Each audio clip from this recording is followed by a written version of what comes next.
My name is Cassie. I am 23 years old. I graduated as a qualified nurse this year and was given my first position as a home nurse. My patient was an English gentleman in his early 80s who suffered from Alzheimer's. In the first meeting, the patient was given his record, and from it I could see that he was a convert to the religion of Islam, therefore he was a Muslim. I knew from this that I would need to take into account some modes of treatment that may go against his faith, and therefore try to adapt my care to meet his needs.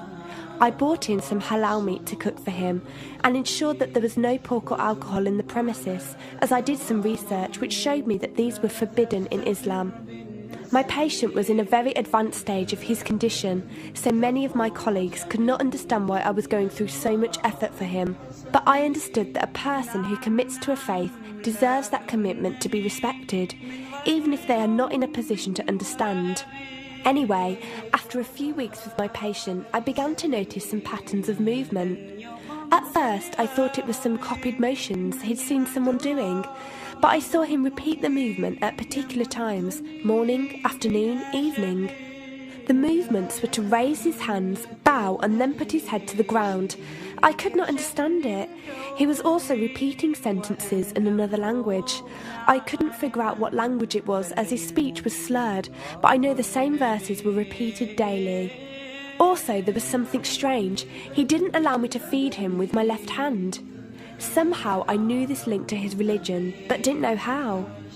One of my colleagues told me about Paltalk as a place for debates and discussions. As I did not know any Muslims except for my patient, I thought it would be good to speak to someone live and ask questions. I went on the Islam section and entered the room True Message. Here I asked questions regarding the repeated movements and was told that these were the actions of prayer. I did not really believe it until someone posted a link on the Islamic prayer on YouTube. I was shocked. A man who has lost all memory of his children, of his occupation, and could barely eat and drink, was able to remember not only actions of prayer, but verses that were in another language. This was nothing short of incredible, and I knew that this man was devout in his faith, which made me want to learn more in order to care for him the best I could. I came into the Paltalk room as often as I could, and was given a link to read the translation of the Quran and listen to it. The chapter of the bee gave me chills, and I repeated it several times a day.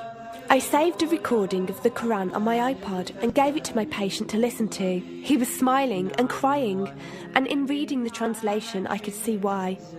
I applied what I gained from Paltalk to care for my patient, but gradually found myself coming to the room to find answers for myself. I never really took the time to look at my life.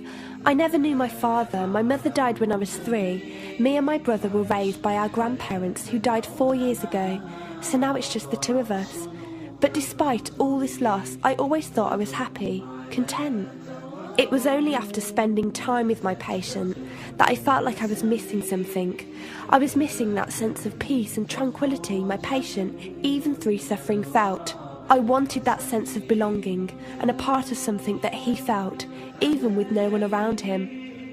I was given a list of mosques in my area by a lady on Paltalk and went down to visit one. I watched the prayer and could not hold back my tears. I felt drawn to the mosque every day, and the imam and his wife would give me books and tapes to welcome any questions I had. Every question I asked at the mosque and on Paltalk was answered with such clarity and depth that could do nothing but accept them. I have never practiced a faith, but always believed that there was a God. I just did not know how to worship him. One evening I came onto Paltalk, and one of the speakers on the mic addressed me. He asked me if I have any questions. I said no. He asked if I was happy with the answers I was given. I said yes. He then asked what was stopping me accepting Islam. I could not answer. I went to the mosque to watch the dawn prayer. The imam asked me the same question. I could not answer. I then went to tend to my patient. I was feeding him, and as I looked into his eyes, I just realised he was brought to me for a reason, and the only thing stopping me from accepting was fear. Not fear in the sense of something bad, but fear of accepting something good and thinking that I was not worthy like this man. That afternoon I went to the mosque and asked the imam if I could say my declaration of faith, the Shahada. There is no God except Allah. Muhammad is Allah's messenger. He helped me through it and guided me through what I needed to do next. I cannot explain the feeling I felt when I said it. It was like someone woke me up from sleep and sees everything more clearly. The feeling was overwhelming joy, clarity, and most of all, peace. The first person I told was not my brother, but my patient. I went to him, and before I even opened my mouth, he cried and smiled at me. I broke down in front of him. I owed him so much. I came home and logged onto Paltalk and repeated the Shahada for the room. They all helped me so much, and even though I had never seen a single one of them, they felt closer to me than my own brother. I did eventually call my brother to tell him, and although he wasn't happy, he supported me and said he would be there. I couldn't ask for any more. After my first week as a Muslim, my patient passed away in his sleep while I was caring for him. Inna lillahi wa inna ilaihi raji'un. He died a peaceful death, and I was the only person with him. He was like the father I never had, and he was my doorway to Islam. From the day of my Shahada to this very day, and for every day for as long as I live, I will pray that Allah shows mercy on him and grant him every good deed I perform in the tenfold. I loved him for the sake of Allah, and I pray each night to become an atom's weight of the Muslim he was. Islam is a religion with an open door. It is there for those who want to enter it. Verily, Allah is the most merciful, most kind.